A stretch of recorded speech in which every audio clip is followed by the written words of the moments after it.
Ça va ou quoi? Alors, donc, moi je passe en dernier. C'est vachement dur de passer en dernier. Je suis vénère. Comment je me suis fait escroquer? Je te jure. Non mais c'est vrai, regarde, tu vois, les mecs qui sont passés là. Le- Lui il est cardiologue, il sauve des vies. Moi je sais à peine faire le bouche à bouche. Ah, c'est vrai, c'est vrai. Non mais sans déconner. Attends. Non, non, pas trop, parce qu'après je vais oublier. Et non mais regarde, quand tu vois l'autre là, Sikamaya, enfin, franchement, passer juste derrière Michael Jackson, comment, comment je vais faire? Ma parole! Parce que moi, enfin, je veux dire, enfin, je suis pas Madonna quoi. Et attends, quand tu vois des dames comme Hind, la fille elle est avocate, elle a lutté contre les terroristes. Moi je sais à peine me battre. Ma parole, c'est l'autre là, le journaliste, l'écrivain qui a été transpercé par des balles. Mais c'est incroyable. Bon, moi j'ai eu quelques couteaux dans le dos, mais la plupart du temps, les flèches qui m'ont transpercé, ce sont des flèches d'amour. Ouais. Ouais, comme je vous l'ai dit, je suis marié. Je suis dingue de ma femme. Et si un jour elle vous demande, dites-lui que je vous l'ai dit. Parce que ça fait 2 jours que je ne vais pas parler. Répétition et compagnie là. Et le drame, c'est que je voudrais pas être célibataire. Vous voyez ce que je veux dire? Donc ça, sur ça, faudra m'aider. Donc ouais, je sais pas quoi faire. Là, je vois la guitare là. La guitare, le mec il joue tout à fait un truc tout à l'heure, mais extraordinaire. Enfin, je sais pas, moi-même, j'ai la chanson sur ta maman, j'avais envie de pleurer. C'est extraordinaire. Et moi, je sais à peine jouer du banjo. C'est incroyable. Fadela Brahimi qui était là avec sa prestance, sa carrure. Là-bas qui a fait Cambridge. C'est non. La synthèse, vraiment, hein, c'est qu'il y a une extraordinarité ici. Il y a une densité, une humanité que moi je trouve colossale. Et rien que pour soi, rien que pour l'autre, je vous ai, Kader, Kader. Le mec, il est milliardaire et en plus, il est drôle.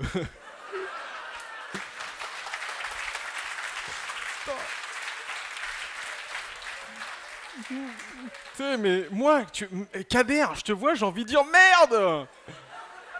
Je fais, mais franchement, Hamdoullah, t'es marié, ma parole.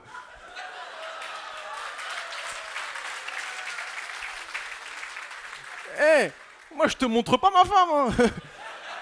Ma parole. Bon, attends, j'ai pas fini.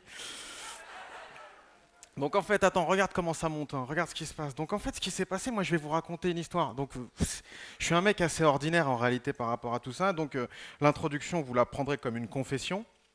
Vous comprendrez que je suis ordinaire. Je vais commencer par une histoire qui est assez drôle. En fait, quand j'avais 15 ans, je suis tombé amoureux d'une fille au lycée. Fille extrêmement jolie. D'ailleurs, je n'étais pas le seul à tomber amoureux d'elle, parce qu'elle était pas mal. Fille sublime. Alors, comme il y a une justice, en fait, elle a grossi, elle est devenue moche. Mais à l'époque, c'était vraiment la vedette du lycée, du collège. Et moi, j'étais, ouais, bon, disons que j'étais au début de de ma croissance. J'étais en fait, si vous voulez, en cours de développement de mon potentiel. Mais vers le début, oui. Et cette fille, quand même, j'étais bien parti, hein, parce que comme elle n'était pas extraordinairement futée, elle avait développé une espèce d'affection naturelle pour les gens qui avaient un QI au-dessus de 130. Et comme moi j'étais premier de ma classe, elle m'aimait bien et tout, et tout, et tout. Et je pensais que j'avais des chances. Et en fait, je me suis fait coiffer par un mec. C'est-à-dire que j'étais à ça de la ligne d'arrivée, au moment où on passe la tête, et il y a un mec qui passe devant moi. Et ça, ce jour-là, ça a été super dur. Parce qu'en réalité, le mec, il était plus moche, moins drôle, moins intelligent, il avait moins de fric que moi. Et là, j'ai été confronté à une injustice extraordinaire. Je me suis dit, mais qu'est-ce qui se passe? Qu'est-ce qui se passe? Comment ça se fait que ce mec, rien, Ce mec qui est personne, même sa mère est moche. Comment il m'a passé? Non mais ça va, c'est mort, il y a prescription. Ça va, lui il est mort et elle est grosse, ça va. Donc je me suis dit comment ça se fait que ce mec, comment et pourquoi il me passe devant? Il a rien, pourquoi il me passe devant? Encore tu te fais coiffer par Brad Pitt, tu te dis bon, c'est pas grave, c'est quand même Brad Pitt, ou tu te fais coiffer par Abdelkader. Bon, tu te dis pourquoi pas, ou par un de nos acolytes, tu te dis pourquoi pas, mais allez. Et là je me suis fait coiffer par Quasimodo. Je fais merde, non. Donc cette question, elle m'a fait me poser en fait la question centrale dans mon existence. Ça m'a fait me demander, c'est quoi la valeur des gens? C'est quoi la valeur des choses? Et c'est un truc qui a traversé ma vie. Vraiment. Depuis ce jour-là, je me suis dit, mais c'est quoi la valeur des gens? Qu'est-ce qui fait de la valeur?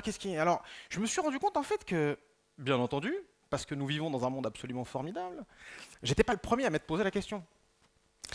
Et il y a notamment plein d'économistes qui s'étaient posé la question.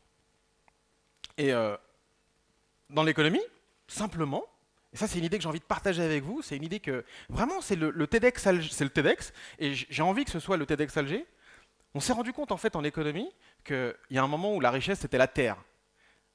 C'est-à-dire que le mec qui avait la richesse c'était la terre. Après on s'est rendu compte que la richesse c'était plutôt les gens qui avaient le travail. Après on s'est rendu compte que c'était une certaine forme de travail. Après, on s'est rendu compte que c'était l'utilité. Après, on s'est rendu compte que c'était plutôt l'utilité marginale. Mais il y avait toujours une explication, il y avait toujours un truc. Et au XXe siècle, on est rentré dans une période où il n'y avait plus vraiment d'explication pour la valeur. Et là, c'était miraculeux pour moi. Parce que je me rendais compte en fait que cette espèce d'angoisse que j'avais par rapport à la valeur, elle était finalement générale. Il y en avait partout. Et aujourd'hui, on vit dans un monde qui est extraordinairement paradoxal, parce qu'il n'y a plus de valeur en fait, il n'y a plus rien. Et ce qui moi m'est arrivé avec Quasimodo, ça peut vous arriver à vous à n'importe quel moment parce qu'on n'a plus d'étalons sur la richesse. On n'a plus de valeur, on n'a plus rien.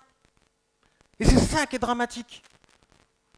Aujourd'hui, on a un hit parade des pays les plus, entre guillemets, riches au monde, qui sont des pays qui sont en même temps les plus endettés. Je sais pas moi, pas besoin d'être économiste. Si par exemple, je sais pas moi, Kraddour, il gagne 10 millions de dollars par mois. 10 millions de dollars par mois, je suis d'accord, c'est beaucoup. Mais si ce même Kraddour, il doit 15 millions de dollars par mois, est-ce qu'il est riche? Moi j'ai du mal à comprendre. Hein.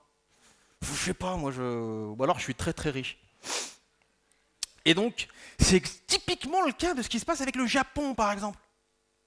Le Japon, c'est un pays qui est censé être un pays très très riche. Bon, je parle du Japon avant Fukushima, parce que j'ai beaucoup de respect, moi, pour ces espèces d'extravagances nucléaires. J'aime bien, moi, la forme que je préférais, moi, quand j'étais petit, c'était le champignon, déjà. Donc, parlons intellectuellement du Japon avant Fukushima. Avant Fukushima, le PIB, la dette du Japon, c'était 235% de son PIB. C'est-à-dire que le Japon, il rentre 1 euro, il doit 2,30 €. Comment c'est trop bon, ça?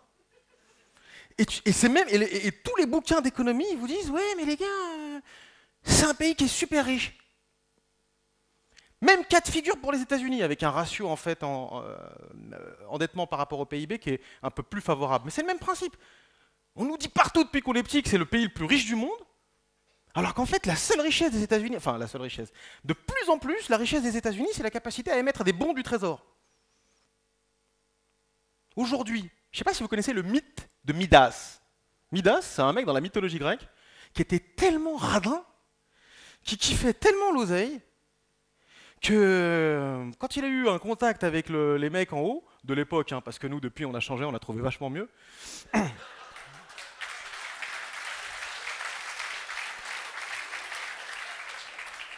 C'est une histoire. Hein. Les mecs, c'était des primitifs hein, à l'époque. Tu vois, bon. D'ailleurs, ils étaient vachement entre mecs et tout.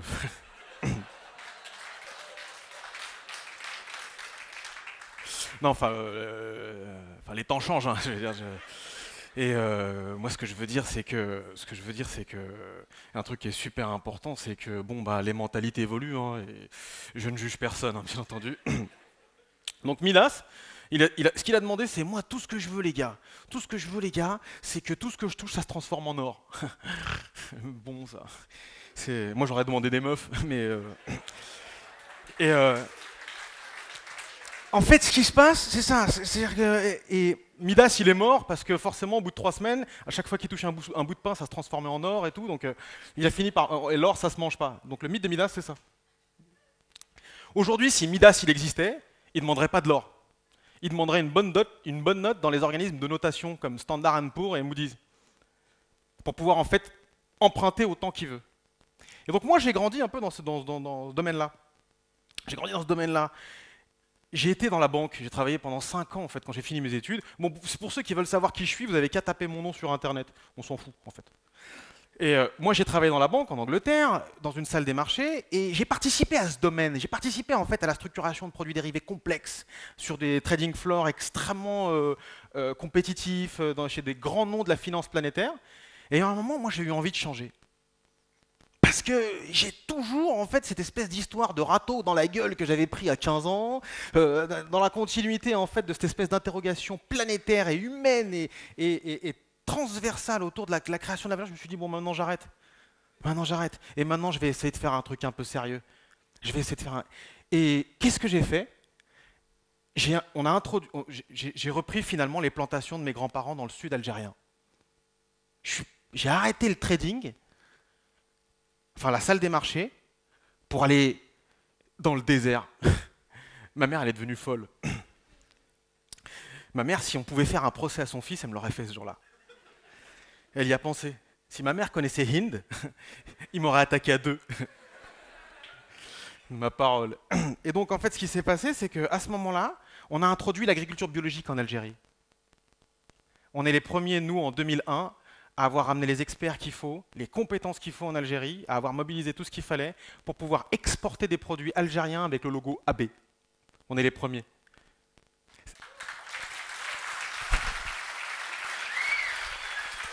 Voilà. Non, c'est bon, arrêtez, j'ai plus le temps, arrêtez de déconner. Donc en fait, ce qui se passe, c'est qu'on a introduit le bio. C'était génial le bio. C'était génial le bio. Ça a super bien marché, vraiment. Aujourd'hui, on a des produits bio algériens qui traversent le monde. Et on l'a fait avec pas grand-chose.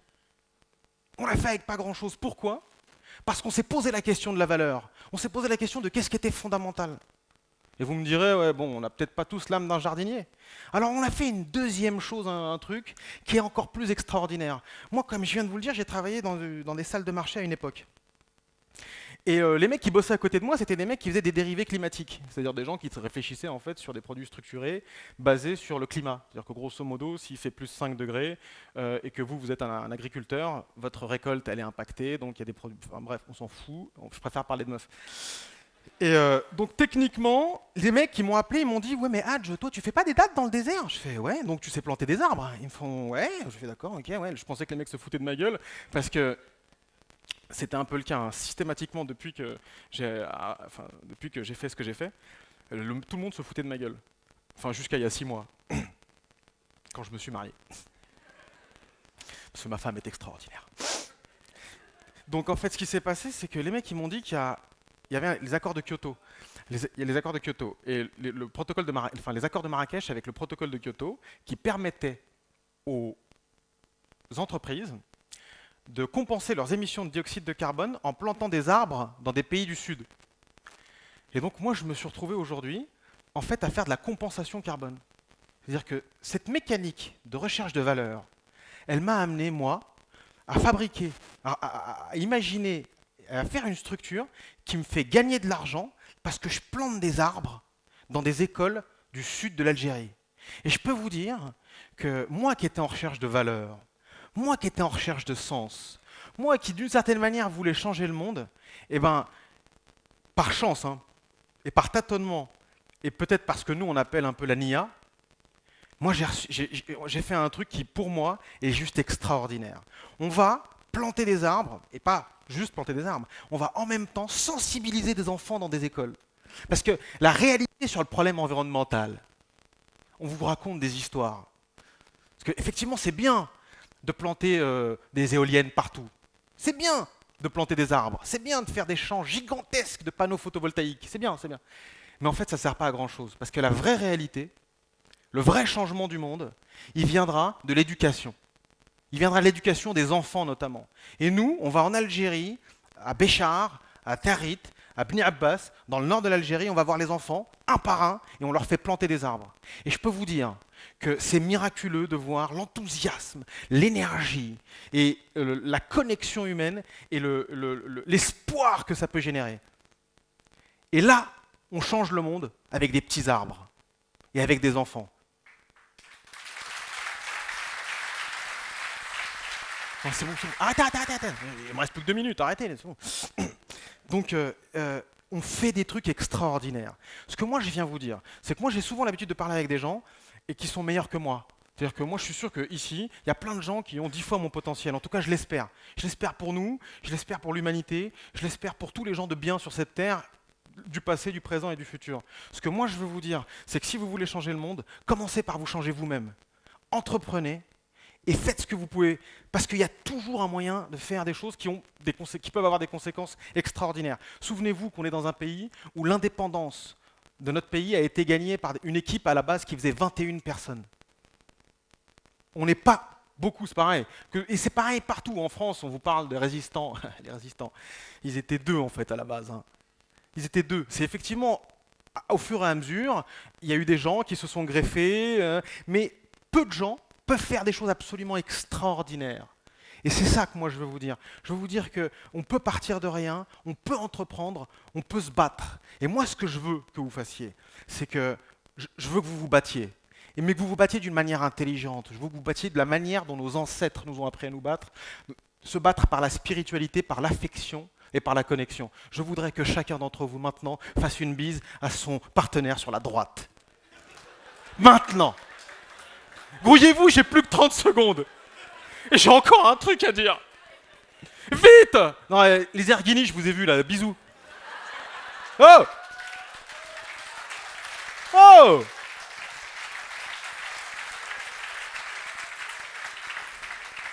Vous avez trop applaudi, j'ai plus le temps. Bon, voilà, alors les derniers mots seront pour vous. Je voulais vous dire que j'ai été ravi. Ravi de passer ce moment avec vous, ravi de vous avoir montré comment moi j'ai changé en tout cas mon petit monde, ravi de vous dire que finalement je suis non seulement tellement ravi d'être là, et je vais vous dire que les petits qui ont organisé ça, ils sont meilleurs que moi, et que je suis fier de vous, et que je suis fier d'appartenir au même groupe humain que vous.